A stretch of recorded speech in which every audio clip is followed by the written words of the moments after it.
Whitehall, 1212, quickly, please. This is Scotland Yard.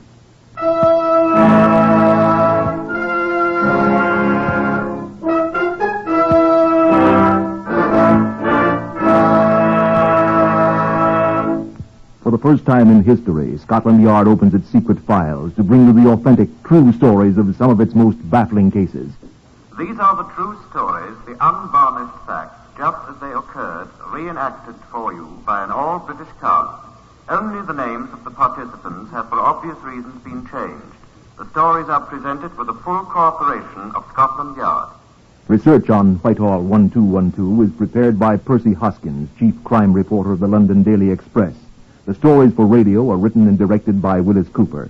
Here were the participants in Scotland Yard case number 505MR074. Donald Sims, the cabinet maker. I have some theories. Albert George Corcoran, the man who owned a gun. I tried to get it back from him. Patricia Emmons, who married a stranger. To my sorrow. Chief Inspector Grant McCrimmon of Scotland Yard. I think that Chief Superintendent John Davison has it here in the Black Museum. The one bit of evidence upon which the whole case turned. Shall we go inside and ask him to show it to us? Come on in. Oh, it's not half as gruesome in here as people would have you believe, so don't be squeamish. Good afternoon, Meg. This is Chief Superintendent John Davison, ladies and gentlemen. How do you do? I expect you're glad to see that this is not a chamber of horrors, as it is sometimes represented, and that I'm not a monster. This Black Museum, as we call it, is merely a repository for items that have figured in crimes of various sorts. It's regrettable that so many of those crimes were murder. These things are here for a purpose. It's a curious fact that criminals are seldom original in their approach. Here are informative, tangible objects that are often of enormous help to us. Hence, for your information, the Black Museum. Now, I think Chief Inspector McCrimmon here wants you to see what we have on our case 505MR074. And here it is. A brass cartridge case from a Browning automatic pistol. You'll note it still has traces of a sticky tape on it. And some photomicrographs of this case and of another similar one. That's all there is, Meg. Well, they were quite adequate, John. Yeah, at the end, the hangman another 10 pounds. I was quite astonished when I received the call. Chief Inspector McCrimmon here. His Majesty will speak to you, sir. His Majesty? Say, who is this? My name is George, sir. Well, I say, sir, I mean... I am not the King of England, Chief Inspector, although my name is George also. Oh. I have been exiled from my own country for some years. I have been in residence in London, however, for some time. Yes, sir, Your Majesty. I have just taken a house in Belgravia. Oh, now I know who you are, sir. You're King George of... Precisely. Look here, Chief Inspector. I went around to my new place this morning. Yes, sir. And I was unable to get in. Oh, some of your enemies, sir? From your own country? Oh, I'll have special branch get onto it at once. No, it's not that at all. I am locked out. I don't quite understand, sir, Your Majesty. I can't get in. Oh, you mean there's no one in the house, sir? My housekeeper, Miss Jessica Holmby, has been staying there alone, but she doesn't seem to be there. I'm a little alarmed. Your Majesty, do you suspect she I has... have no cause to suspect her of anything beyond the fact that she seems to be missing. But I'm a little uneasy about trying to enter. Bombs? I have many enemies, Chief Inspector. And Scotland Yard men are expendable, are they not, sir? Well, I'll investigate at once, Your Majesty. The address is... Thank you. Aye, we know the place, sir. Preliminary report of Chief Inspector McCrimmon's investigation, dictated by himself to Miss Sheila O'Malley, Scotland Yard stenographer. A careful search of 4 of the ground room floors failed to disclose the presence of anything resembling a bomb of any sort. But upon entering the quarters assigned to the housekeeper, Miss Jessica Holmby, an important discovery was made. The body of Miss Holmby, aged 41, was found seated in an armchair opposite the door. She had been shot in the head. The body was identified by the King's Equerry, Monsieur Langlois, who accompanied us. Item: a brass cartridge case, apparently from a Browning automatic pistol, caliber 38, was found on the floor near the door, thus establishing the probable position of the killer when the shot was fired. Signed, Grant McKimmon, Chief Inspector, CID. There was but one other possible clue. The torn corner of a card which was found in the corner of the room. There was nothing in the room or the housekeeper's belongings that it might have been torn from. We kept it. Sergeant Peter Monk, who had been assigned to the case with me, presented the most immediately useful clue. I just thought it might be worthwhile, Chief Inspector, to have a look in the mailbox. I was lucky. Well, let's see it, Peter. Postmark Brighton. Well, she'll never open it. My darling Jessica, won't you please write me or telephone me here? I've been trying to reach you by telephone for 2 days, but there is no answer. I am frantic. All my love, Poopsie. Poopsie? Oh, what a frightful name. You suppose it's a man? A pet name, no doubt. It's revolting. When was it mailed? The day before you found her. Well, see if you can find Poopsie or Brighton, Peter. Perhaps he or it can talk as well as he can write. Quite a job, sir. But I don't want you going up and down Brighton front crying, Poopsie, Poopsie. People will follow you with a butterfly net. I was thinking of that, sir. Telephone Jessica's sister in Kensington. She's probably heard of him. Yes, sir. Poopsie. Your sister knew Poopsie fairly well, she said. The man with the revolting pet name was Donald Sims, a cabinet maker, 39 years old, and he worked in a penny peep show in Brighton. She gave us his address, and Peter Monk and I took a trip to that seaside resort. Well, we found the house, and we met Mr. Sims. I will not say that name again. It didn't fit this tall, curly-haired fellow at all. He crushed my hand. How do you do, sir? And this is Sergeant Peter Monk. Won't you sit down? Thank you. Thanks. I suppose you want to talk to me about the late Miss Holmby. You knew her quite well, did you not? We were to be married in a month. Oh, I'm sorry. I didn't know that. Yes. We kept it a secret. We kept it secret. Not even her sister knew our plans. I suppose it was she who told you about me. Yes. I'm afraid she didn't like me very much. Oh, why? Oh, I'm sure I don't know. Sisters are often like that. Aye. I was very much opposed to the idea of her becoming housekeeper to the king. Oh?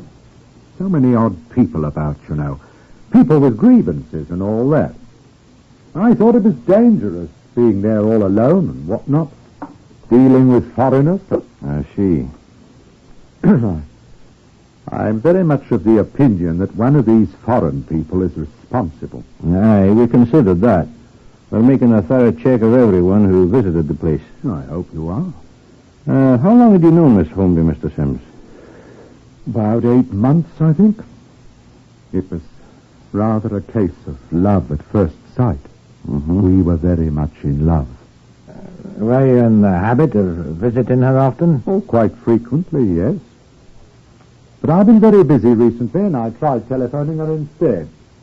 As you know, I was quite unable to reach her for several days, and then things happened.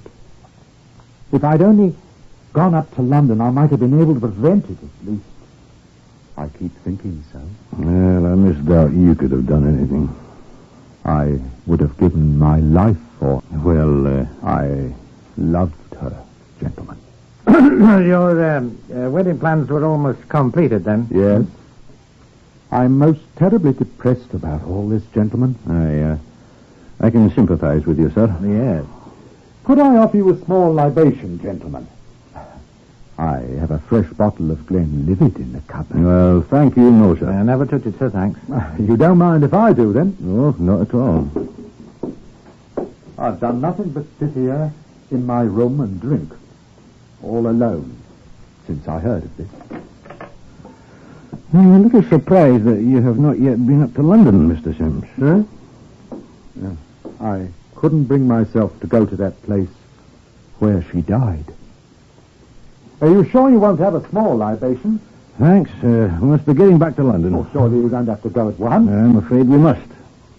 Thank you for your time, Mr. Sims, and let me assure you again of our sympathy. I wish you'd stay a little longer.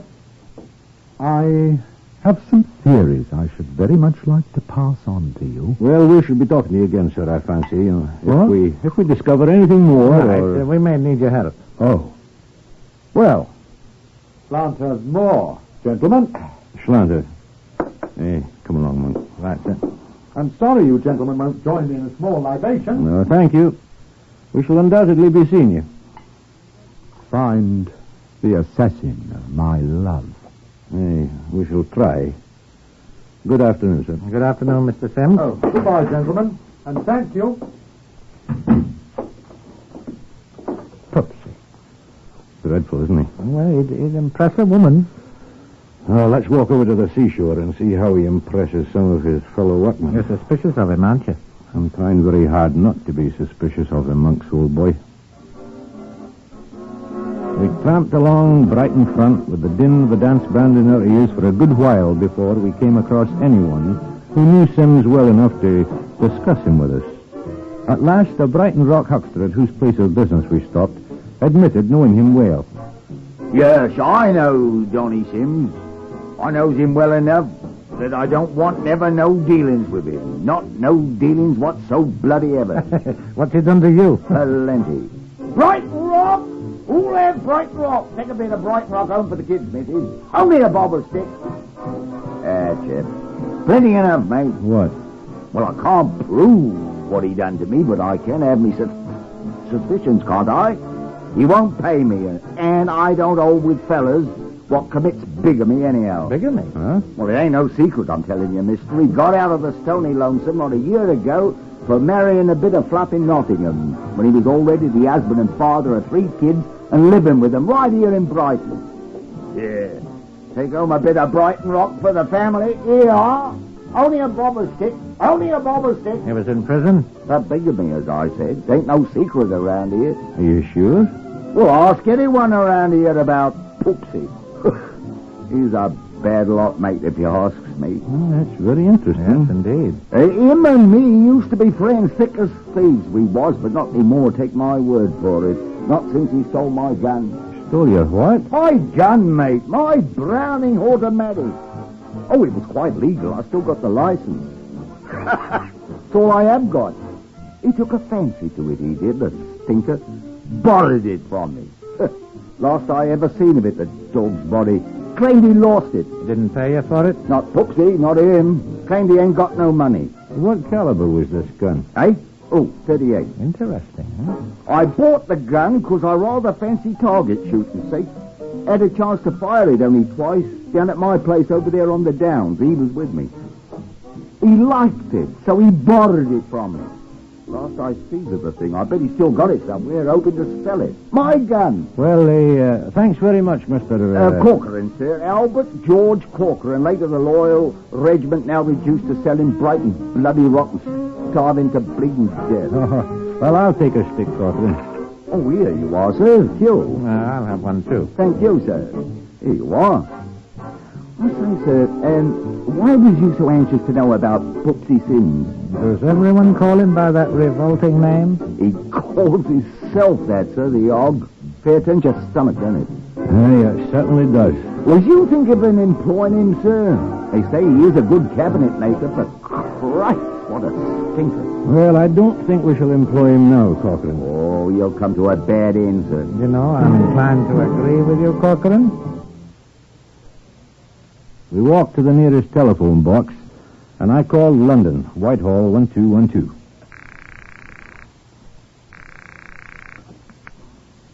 This is Scotland Yard. The Criminal Records Office, please. Criminal record, sir? Yes, sir.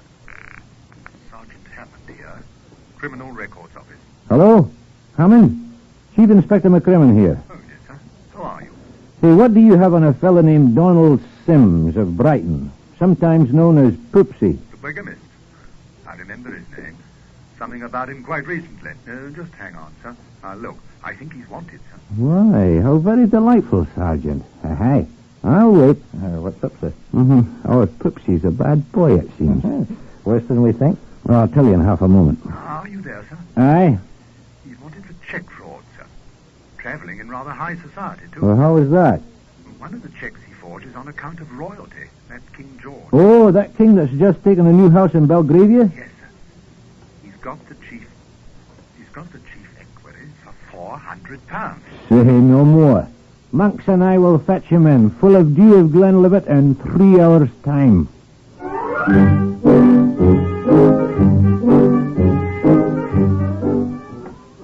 Accompanied by a slightly sozzled Poopsie, Monks and I returned to London and deposited him for safekeeping on a charge of fraud. He promptly went to sleep on the floor of his cell in Bow Street. And Monks and I departed for a well-earned dinner of bubble and squeak, of which I'm inordinately fond. Oh, I also had 2 bottles of Guinness, I remember. Oh, the next morning, our prisoner safely incarcerated on his fraud charge, Monks and I departed again for Brighton. Monks, armed with a search warrant, went on to Sim's rooms, whilst I paid a visit to Cochrane, the Brighton rockman. Well, good morning, sir. I'm most happy to see you again, sir. Look, I'm in need of further information this morning, Cochrane. What kind of information, sir? About Poopsie? Oh, don't say that name so early in the morning, Cochrane. It makes me ill. We took him back to London yesterday. You did, sir? Aye, on a charge of defrauding by cheque. Good. Who are you, sir? I'm Chief Inspector McCrimmon of Scotland Yard. Oh, I thought you was Tex. I swear I did. Well, we are. Now, look here, Cochrane. You know, we may be able to get your gun back. No. But it won't be especially easy, you know. I know. It'll be very hard to identify, you see. The number was, I don't remember the number. Oh, that's too bad. I wonder, would you possibly have an empty cartridge case that was fired in the gun? Our ballistics laboratory could probably identify it that way. How?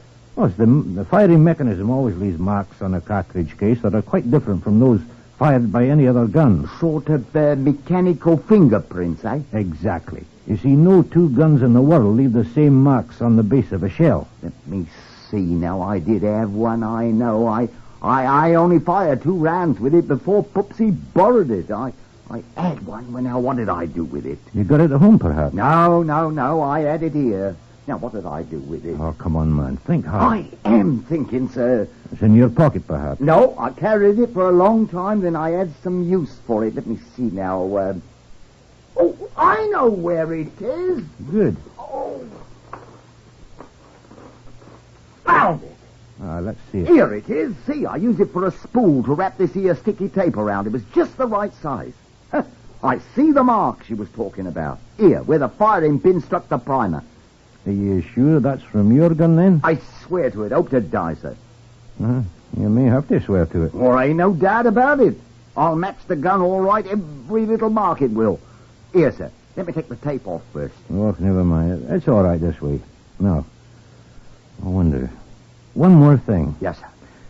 Could you possibly find one of the bullets you fired with the gun? Well, I don't know, sir. I could find the spot where I fired them. It was in a chalk pit. But whether them bullets are still there and whether I could dig them out... Well, we only need one.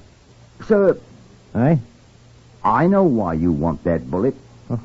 You do? I know every gun leaves marks on a bullet so you can prove it comes from that gun and not no other. Aye, that's right. And what you want to do is compare one of my bullets with a bullet you think's been fired from it, too. Well, Sir, did Poopsie murder somebody with my gun? I don't know, Cochrane. Oh, no, sir. But you can help us find out.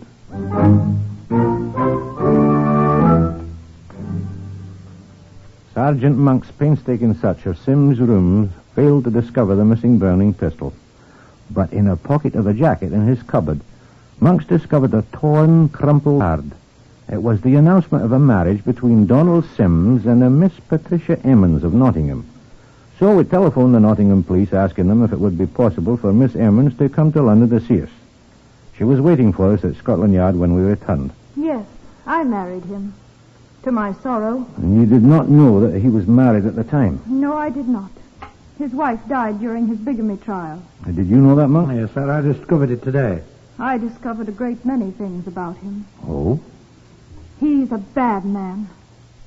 Let it rest at that. This is one of your wedding announcements, is it not? Oh, I thought they were all destroyed. Oh, I do wish you'd destroy that one. I'm sorry, Miss Emmons. He was money crazy. He said he loved me, but I discovered he thought I had an income. When he found I had nothing, he deserted me. It was while I was trying to find him that I Found he'd married me bigamously. Aye, we know about that. Now, did you ever see a... Pistol? Yes, of course. Could you describe it? A 38 caliber Browning automatic pistol. I know about pistols. My Uncle James was a retired warrant officer in the Royal Army Ordnance Corps. Uh-huh. He was at the Woolwich Arsenal for years. And you'd testify in court that you saw that pistol in Sim's possession? Oh, I would indeed. May I ask why, please? I don't think you'd like to know why, Miss Emmons. You escaped with your life.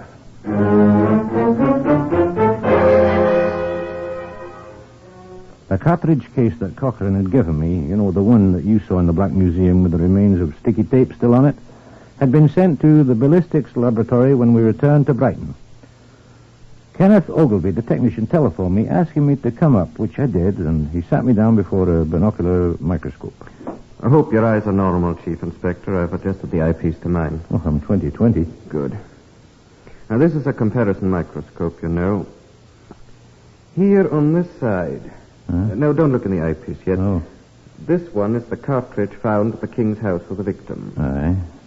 And over here is the one you got with the tape on it. Aye. Now, look. You see? Just let me turn it a wee bit. How the mark of the firing pin is exactly the same on both shells. Aye. And the tiny scratches at the upper right. Aye, and these down here at the bottom, too. You know, the ones that look like an H. Yeah, that's right. Well, I'd say they're from the same gun, all right. But will it convince a jury? Don't worry about that, sir. When we get our photomicrographs prepared and labeled... Oh, if we only had the gun. I think it only fair to warn you in advance, sir. A jury can believe just so much. But if they can't see the gun, only the cartridge case and the bullets that match the missing gun. Oh, if we're in worse shape than I thought. What can I do? Sir, as one good Scots Presbyterian to another, have you tried prayer?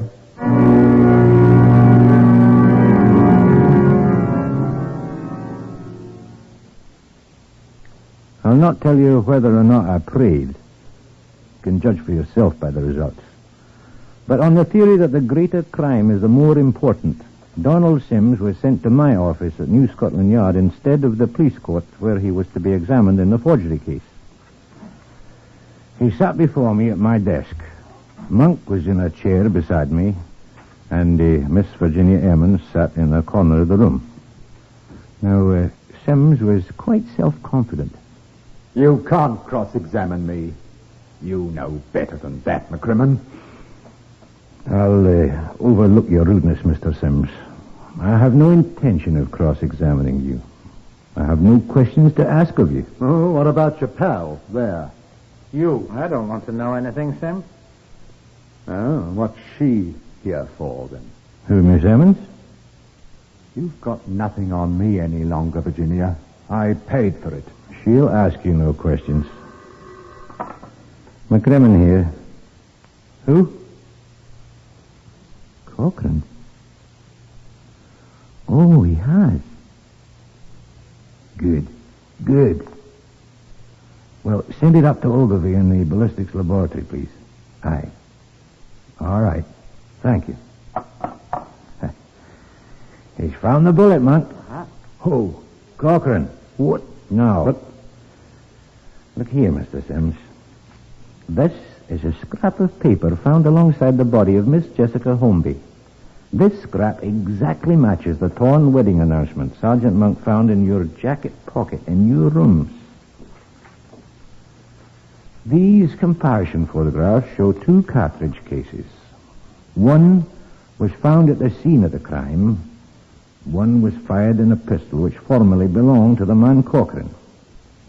A pistol which is known to have been in your possession. I will testify to that. Well, you've observed that I have asked you no questions, Sims. Is that correct? Yes. Sergeant Monk and Miss Emmons are witnesses to that. Yes, that's right. What are you trying to do? I am relating certain facts to you, Mr. Sims. Now, here's another. The forgery case in which you are at present involved concerns the King's equity. Now, I do not refer to His present Majesty of England, But, you know who I mean. Yes. Now, finally, our ballistics laboratory has in its possession a bullet fired from that pistol by the man Corcoran. They have also the bullet with which Miss Jessica Holmby was murdered. And they're about to compare the two to demonstrate that both bullets were fired from the same gun, which is known to have been in your possession. Well, what are you going to do about it? I'm going to do exactly what you expect me to do.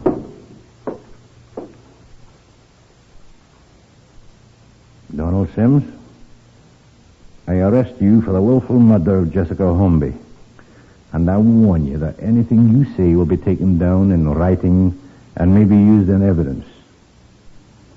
Now, I'll take the liberty of asking you one question. Do you wish to make a statement? What will happen to me? I don't know. Will they hang me? Will they hang me? You're not required to make a statement of any sort, Mr. Sims. Well, if you have nothing to say, Sergeant Monk. I killed her. You take this down, Sergeant. Yes, sir. I was talking to her at the King's house in Belgravia. She'd heard about the check. What check do you refer to, please, Miss Sims? I signed with the name of the King's equerry. It was for £400. The equerry had shown it to her. And when it came back from the bank, marked RD, and she'd recognized my handwriting at once. She said he'd already lodged a complaint against me, but that she could find forgiveness in her heart because she loved me. She offered me £400 of her own savings to make restitution and said we would forget about it and be married anyway. She loved me, gentlemen. Please, Miss Emmons. We talked for a while, and then, as I took the money from her, the card fell out of my pocket as I took out my wallet. Oh, sorry. I started to pick it up. She'd evidently seen my name on it and asked, "What's that?" Reaching for it at the same time, I snatched it away from her, tearing off the corner you found. That card you mentioned was the announcement of the wedding between you and Miss Emmons? Yes. Well, that's all there is to it. A frightful scene occurred between us. She became angry and I became violently angry. I found myself standing at the door with a pistol in my hand. I don't know how it got there, but she was dead and the pistol was in my hand. It's your opinion, then, that you killed her. I don't know. I don't know. I don't know. Is that the whole of your statement, Mr. Sims? They'll hang me. They'll hang me. I'll die. If you'll read over your statement, Mr. Sims. They'll hang me. You see, they'll hang me. Will you read and sign the statement, sir? There is still plenty of time, Mr. Sims.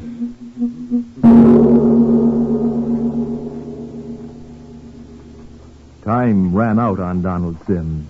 He was brought to trial at Old Bailey 3 weeks later. His statement to the Scotland Yard men, the statements he made in court, caused the jury to bring in a verdict of willful murder. He was hanged on a Friday morning at 8 o'clock, still weeping.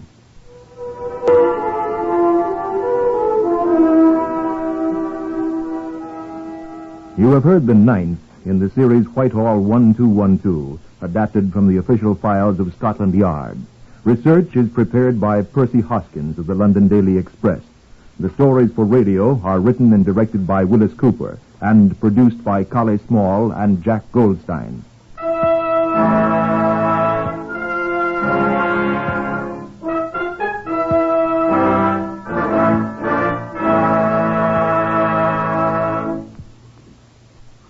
Three chimes mean good times on NBC. Today,